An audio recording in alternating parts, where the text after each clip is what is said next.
जिंदगी में सफलता पाने के लिए जिंदगी में सफलता पाने के लिए थोड़ा जोखिम उठाना पड़ता है। थोड़ा जोखिम उठाना पड़ता है सीढ़ियाँ चढ़ते समय ऊपर जाने के लिए। सीढ़ियाँ चढ़ते समय ऊपर जाने के लिए नीचे की सीढ़ी से पैर हटाना पड़ता है। Hello students, how are you? I hope you will fine also. तो स्टूडेंट्स, आज हम आपके लिए लेकर आए हैं प्रेजेंट इंडेफिनिट, पास्ट इंडेफिनिट और फ्यूचर इंडेफिनिट की प्रैक्टिस एक्सरसाइज नंबर पार्ट 2। ठीक है ना। पार्ट 1 जो आपके प्रैक्टिस एक्सरसाइज का जो पार्ट 1 था, जो काफ़ी बड़ी वीडियो थी, वो हम आपको उसकी प्रैक्टिस पहले ही करा चुके हैं। वो प्रैक्टिस एक्सरसाइज पार्ट 1 थी और ये आपका है पार्ट 2। और उसके बाद एक पार्ट 3 और आएगा इसके बाद। ठीक है ना। तो आप समझ लीजिए। और अगर किसी ने पार्ट 1 नहीं देखा है तो हम वीडियो के डिस्क्रिप्शन में उसका लिंक दे देंगे। तो जिसको प्रेजेंट इंडेफिनिट, पास्ट इंडेफिनिट और फ्यूचर इंडेफिनिट टेंस नहीं आता है, अगर जिसने रूल के साथ में तीनों जो पार्ट हैं वो अगर अच्छे तरीके से देख के समझ लिए तो उसके लिए टेंस जो है कोई बड़ी बात नहीं है। ठीक है ना।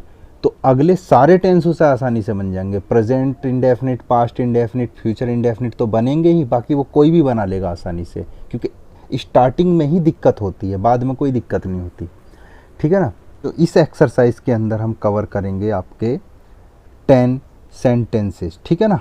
तो आप इनको जो है नोट डाउन कर लीजिए और आप यहाँ से इस वीडियो को पॉज करिए और इन सारे सेंटेंसों को बनाइए। ठीक है ना। उसके बाद मैं बना देता हूँ और आपको समझा देता हूँ कि ये कैसे बने। ठीक है ना। तो वीडियो को पॉज करिए और पॉज करने के बाद आप इनके सारे सेंटेंसों को आप बना दीजिए। और उसके बाद जब मैं इसको बनाऊँगा तो आप देखिए कि आपसे गलती कहाँ हुई। ठीक है ना। तभी आप सीख पाओगे। देखिए स्टूडेंट्स, सेंटेंस नंबर 1 वो कौन सा है आप देखना। तुम्हें अंग्रेज़ी कौन पढ़ाता है? देखिए, ताहे आ गया, इसका मतलब प्रेजेंट इंडेफिनिट टेंस। और देखना, अंग्रेज़ी पढ़ने की यानी पढ़ाने की आदत है किसी की, तो तुम्हें अंग्रेज़ी कौन पढ़ाता है, तो इसका मतलब ये क्या है? Present indefinite tense. और आपको पता ही है कि अब आ गया इसके अंदर क्या? कौन। ठीक है ना। तो मैं अभी आपको एक क्वेश्चन वर्ड की जो आपकी स्लाइड है वो दिखाऊंगा। ठीक है ना। उस स्लाइड को देखना, देखने के बाद हम फिर सेंटेंस में आएंगे, क्योंकि जब तक आपको क्वेश्चन वर्ड के बारे में ही पता नहीं होगा तो सेंटेंस कहाँ से बनाएंगे आप। ठीक है ना। तो आप उसको देखिए, मैं आपको अभी दिखाता हूँ उसको। चलिए, तो कौन का मतलब क्या होता है देखिए, आपने समझ लिया, स्लाइड देख लिया। हु, तो हु एक ऐसा क्वेश्चन वर्ड है, कैसा क्वेश्चन वर्ड है? जो क्वेश्चन वर्ड तो है ही, साथ में बन जाता है आपका सिंगुलर सब्जेक्ट। ठीक है ना। क्या बन जाता है आपका?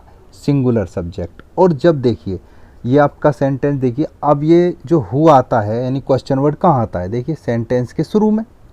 तो शुरू में आ गया, सब्जेक्ट है ये, यानी सब्जेक्ट बन गया सिंगुलर सब्जेक्ट। और कहाँ आया? शुरू में। तो जो शुरू में सब्जेक्ट आने का क्या मतलब है? शुरू में सब्जेक्ट आने का मतलब है, शुरू में सब्जेक्ट आता ही किस में है?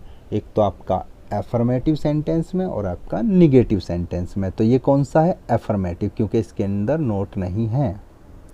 ठीक है ना। तो देखिए, तो आपका जो रूल है, सबसे मोस्ट इम्पोर्टेंट बात है, जो रूल है कौन सा लगेगा? एफर्मेटिव का इंटेरोगेटिव सेकंड टाइप का रूल नहीं लगाना है, वरना सेंटेंस गलत हो जाएगा। और इन्हीं को समझाने के लिए हम लेकर आए हैं पार्ट 2। ठीक है ना। उससे पहले पार्ट 1 एक्सरसाइज में हमने बिल्कुल इजी सेंटेंस बनाए थे, प्रेजेंट इंडेफिनिट के भी, पास्ट इंडेफिनिट के भी, फ्यूचर इंडेफिनिट के भी। ठीक है ना। तो जो सबसे ज़्यादा दिक्कत होती है जिन सेंटेंसों को बनाने में स्टूडेंट्स को, अब हम वो लेकर आए हैं, क्योंकि कौन वाले सेंटेंस में सबसे ज़्यादा मिस्टेक होती हैं। तो सबसे पहले आपने क्या लगा दिया? हु, जो आप लगाते ही हो, सब आप क्वेश्चन वर्ड शुरू में लगाओगे। अब ये बन गया आपका सिंगुलर सब्जेक्ट। ठीक है। उसके बाद देखिए अब सब्जेक्ट शुरू में आ गया तो रूल लगेगा एफर्मेटिव का। तो क्या होता है बताइए, प्रेजेंट इंडेफिनिट के एफर्मेटिव में क्या होता है, सब्जेक्ट के तुरंत बाद वर्ब की फर्स्ट फॉर्म में एस या ई एस, हेल्पिंग वर्ब इसमें नहीं आती, ठीक है ना। रूल देखिए आप जाकर, रूल में आपको पता लगेगा, ठीक है ना। उसके बाद देखिए हु टीच, उसके बाद देखिए ऑब्जेक्ट क्या है, किसे पढ़ाते हो अंग्रेजी आप, तुम्हें, ठीक है ना, किसे पढ़ाई जाती है, तुम्हें यानी यू। तो हु टीच यू, क्या पढ़ाई जाती है, इंग्लिश। तो ये आपका बाद में आ गया। तो देखना यू भी और इंग्लिश भी दोनों ऑब्जेक्ट हैं। अगर आप इंग्लिश को आप शुरू में लेकर आओगे तो हु टीच इंग्लिश, तो आपको लगाना पड़ेगा टू यू। तो दोनों ही सही है, कोई दिक्कत नहीं है।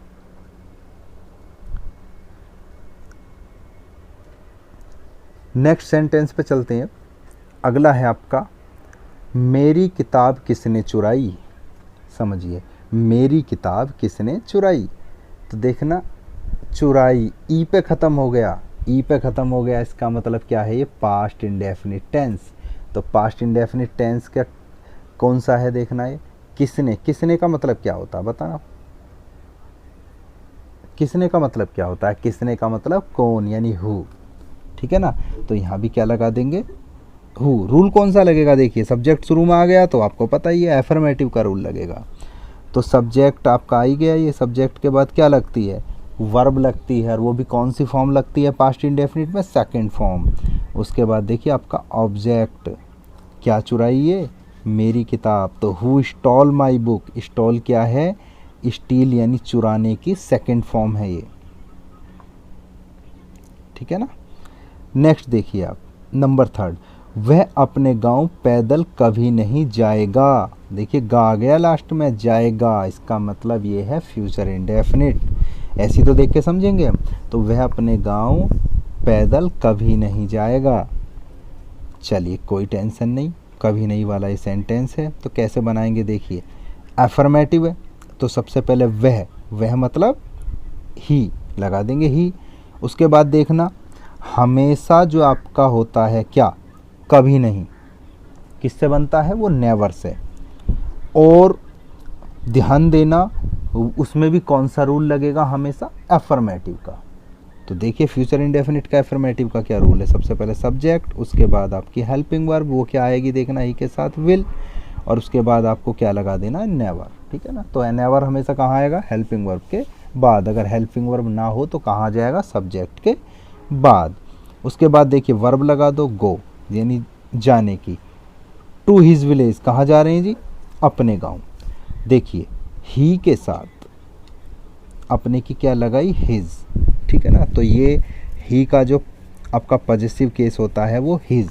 तो ही के साथ अपने की अंग्रेजी क्या आएगी, हिज विलेज। और बाद में पैदल चलने का जो है अदर वर्ड में यानी ईटीसी में आ जाएगा क्या, ऑन फुट। तो इस तरीके से आपका सेंटेंस बन जाएगा, he will never go to his village on foot, ठीक है ना। तो आपको अच्छे तरीके से समझ में आ रहा होगा। अगर कोई कहीं दिक्कत आती है तो आप कमेंट करके ज़रूर बताइए। नेक्स्ट देखिए नंबर 4, मैं अपने घर जाना चाहता हूँ, ठीक है।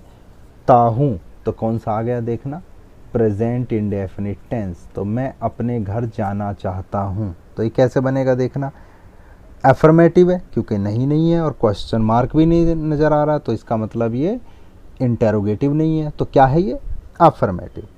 तो देखिए एफर्मेटिव में तो सब्जेक्ट शुरू में आएगा ही, यानी मैं का क्या होगा, आए, ठीक है।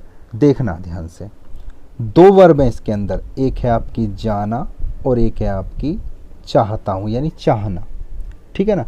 तो जो आपका लास्ट में ना हूँ, इससे पहले उल्टा चलिए, उल्टा चलने पे ऐसे उल्टा चलिए, उल्टा चलने पे जो आएगी चाहना तो वो पहले बनेगी, और जाना की जो मतलब पहले आएगी, उसकी जो वर्ब जो आएगी उसकी वर्ब की इंग्लिश वो पहले आएगी, और उसके बाद जाना की ये बाद में आएगी, ठीक है ना।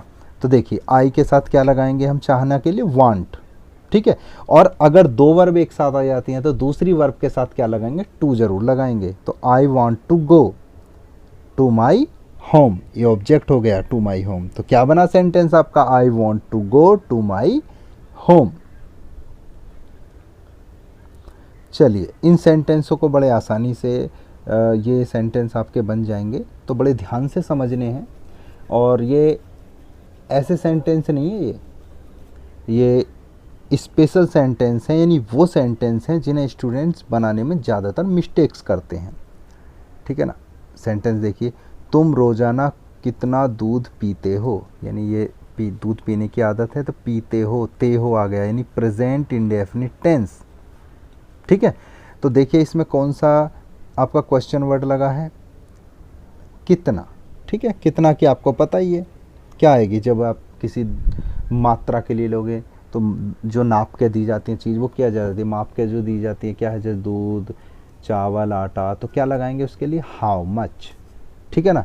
तो आपको पता ही है कि हाउ मच जो क्वेश्चन वर्ड है, हाउ मच, हाउ मैनी, विच और हुज, ये कभी भी अकेले इस्तेमाल नहीं होते। रूल है इसका, ये अपने बराबर वाला कुछ भी हो, सब्जेक्ट हो, नाउन हो, ऑब्जेक्ट हो, अपने साथ क्या ले जाएंगे, शुरू में ले जाएंगे, और दोनों को मिलके ही क्वेश्चन वर्ड बनेगा। तो क्या आ गया देखना, हाउ मच मिल्क, तो ये आके आ गया आपका एक क्वेश्चन वर्ड आ गया, हाउ मच मिल्क। अब लगाइए आप, क्वेश्चन वर्ड के बाद क्या आती है, हेल्पिंग वर्ब आपकी क्या आएगी, हेल्पिंग वर्ब, और हेल्पिंग वर्ब आएगी हमेशा सब्जेक्ट के अकॉर्डिंग।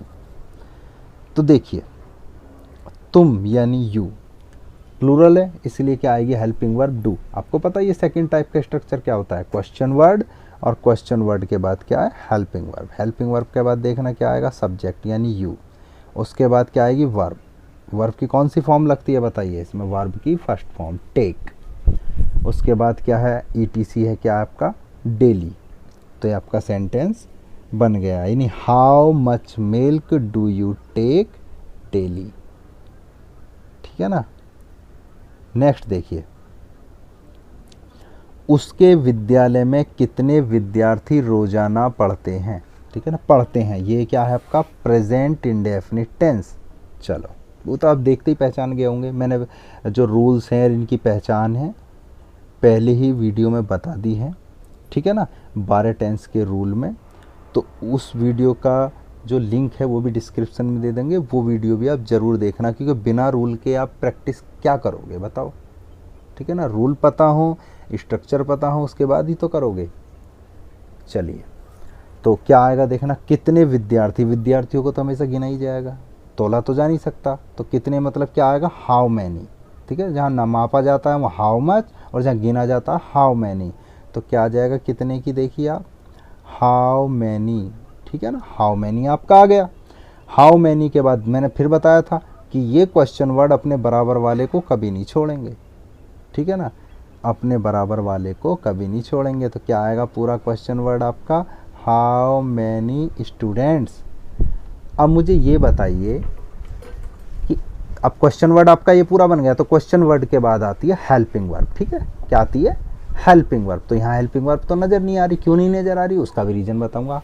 क्या आनी चाहिए उसके बाद, हेल्पिंग वर्ब। हेल्पिंग वर्ब किसके अकॉर्डिंग आती है बताना, सब्जेक्ट के अकॉर्डिंग। ठीक है ना, किसके अकॉर्डिंग आती है, सब्जेक्ट के अकॉर्डिंग। आप मुझे बताइए सेंटेंस के अंदर सब्जेक्ट क्या है, सब्जेक्ट आपको पता ही है, कौन शब्द से क्वेश्चन पूछ लो मिल जाएगा। तो उसके विद्यालय में कितने विद्यार्थी रोजाना पढ़ते हैं। ठीक है ना, तो अब मुझे बताइए कौन पढ़ते हैं, विद्यार्थी। अरे ये तो विद्यार्थी शुरू में ही चला गया। ठीक है ना, जो आपका सब्जेक्ट है वो तो शुरू में ही चला गया, उसको हाउ मैनी उठा के ले गया, तो सब्जेक्ट आ गया शुरू में। और शुरू में सब्जेक्ट आने का मतलब है रूल लगेगा एफर्मेटिव या निगेटिव। तो इसमें नोट नहीं है तो क्या लगेगा, एफर्मेटिव। तो तुरंत वर्ब लगानी पड़ेगी अब तो सब्जेक्ट के बाद, जो होता ही है प्रेजेंट इंडेफिनिट में। तो क्या बनेंगे, स्टूडेंट्स, यानी क्या है, प्लूरल सब्जेक्ट है आपका, बहुत सारे स्टूडेंट। तो हाउ मैनी स्टूडेंट्स, तो वर्ब की फर्स्ट फॉर्म में SES नहीं लगाएंगे, तो क्या करेंगे, how many students read in his college. ठीक है, इन हिज कॉलेज डेली, उसके विद्यालय में, इन हिज कॉलेज डेली। तो आपका सेंटेंस क्या बना, how many students read in his college daily. Next देखिए नंबर 7, वह अपने भाई के साथ किसकी किताब पढ़ती है, किसकी किताब पढ़ती है। तो इसमें भी देखना किसकी मतलब क्या बताया था, क्या आता है इसका, हुज, किसकी के लिए क्या आता है, हुज। और ये भी ऐसा क्वेश्चन वर्ड है जो अपने बराबर में जो भी कुछ हो उसको ले जाता है। तो क्या आ गया आपका शुरू में हुज बुक। ठीक है, हुज बुक ये आपका क्वेश्चन वर्ड हो गया। क्वेश्चन वर्ड के बाद क्या आनी चाहिए, हेल्पिंग वर्ब, और वो आएगी आपकी क्या, सब्जेक्ट के अनुसार। तो ही क्या है, यानी वह, वो क्या है, सिंगुलर सब्जेक्ट है वह। तो क्या आएगा इसके लिए, शी क्यों आएगा, ही आ जाता, लेकिन ये पढ़ती है, एक गर्ल्स की बात चल रही है, गर्ल की यानी लड़की की बात चल रही है, तो क्या आएगा, शी। तो देखिए क्या बन गया, और इस सी की वजह से यह क्या आया, डज, क्योंकि सिंगुलर सब्जेक्ट के साथ आती है हेल्पिंग वर्ब डज, और प्लूरल सब्जेक्ट के साथ आती है डू। तो हुज बुक डज सी, उसके बाद क्या आएगा, या तो नोट आता, नोट नहीं है तो क्या आएगा, वर्ब आएगी, यानी वर्ब की कौन सी फॉर्म आती है प्रेजेंट इंडेफिनिट में, कौन सी आती है बताओ, फर्स्ट फॉर्म। किसके साथ पढ़ता है बताइए, अपने भाई के साथ, विद हर ब्रदर। तो तुम्हें पता ही शी का पॉजेसिव केस क्या है जो अपने के लिए आएगा, हर। तो सेंटेंस आपका बन गया, whose book does she read with her brother. Next देखिए नंबर 8, वे कौन से रास्ते से रोजाना स्कूल जाते हैं। देखो जी, कौन से रास्ते से, तो कौन सा क्वेश्चन वर्ड बताओ, कौन सा का होता है विच, और विच भी एक ऐसा क्वेश्चन वर्ड है जो अपने बराबर वाले को साथ में ले जाएगा, रास्ते को भी ले जाएगा ये। तो क्या बन गया, विच वे। हेल्पिंग वर्ब आएगी किसके अनुसार, वे के अनुसार, वे क्या दे यानी प्लूरल, तो क्या आ जाएगी, डू। तो विच वे डू, और उसके बाद आपका सब्जेक्ट दे, और जाने की बात चलिए तो गो टू स्कूल। ठीक है, क्या है, कहाँ जाते हैं वो बताओ, स्कूल। तो गो टू स्कूल, और रोजाने के लिए क्या आ गई, डेली। तो आपका बन गया sentence, which way do they go to school daily. Number 9 देखिए, उसने आज कितने केले खाए, उसने आज कितने केले खाए। ए पे ख़त्म हो गया जी, ए पे ख़त्म हो गया, इसका मतलब पास्ट इंडेफिनिट, वो तो आप समझ गए होंगे। इसका मतलब अगर ये एफर्मेटिव हुआ तो वर्ब की सेकंड फॉर्म लगनी है, ठीक है। लेकिन ये कौन सा है, देखिए कितने केले, कितने की क्या होती है बताइए, हाउ मैनी, अकेलों को तो गिन के ही तो लिया जाता है, तो हाउ मैनी बनानाज। ठीक है, अब देखिए आपको पता ही है, क्वेश्चन वर्ड आ गया यहाँ तक का, उसके बाद क्या आएगी, helping verb did, past indefinite did तो आती है, उसके बाद आपका क्या आएगा, सब्जेक्ट यानी ही। उसके बाद क्या आएगी, वर्ब की फर्स्ट फॉर्म, ध्यान देना पास्ट इंडेफिनिट के एफर्मेटिव में सेकंड फॉर्म लगती है, लेकिन बाकी जितने भी है ना, निगेटिव, इंटरोगेटिव, उन सब में क्या लगती है, वर्ब की फर्स्ट फॉर्म। और उसके बाद क्या आ रहा है आपका, टुडे। देखिए ध्यान से एक बार, तो how many bananas did he take today. Take क्यों लगाया, क्योंकि टेक अच्छा लगता है, ईट इतना अच्छा नहीं लगता है। अब नंबर 10 और लास्ट, माताजी हमें कहानियाँ सुनाया करती थी। ठीक है ना, माताजी हमें कहानियाँ सुनाया करती थी। तो जब मैंने पास्ट इंडेफिनिट का रूल बताया था तो एक बात और बताई थी कि अगर पास्ट के अंदर कोई आदत बताई जाए, कि पास्ट में कोई आदत थी जो लगातार चली थी, तो उसके लिए क्या यूज़ करेंगे हम, यूज टू, और यूज टू के साथ में वर्ब की फर्स्ट फॉर्म। ठीक है ना, तो ये यूज़ करना है हमें।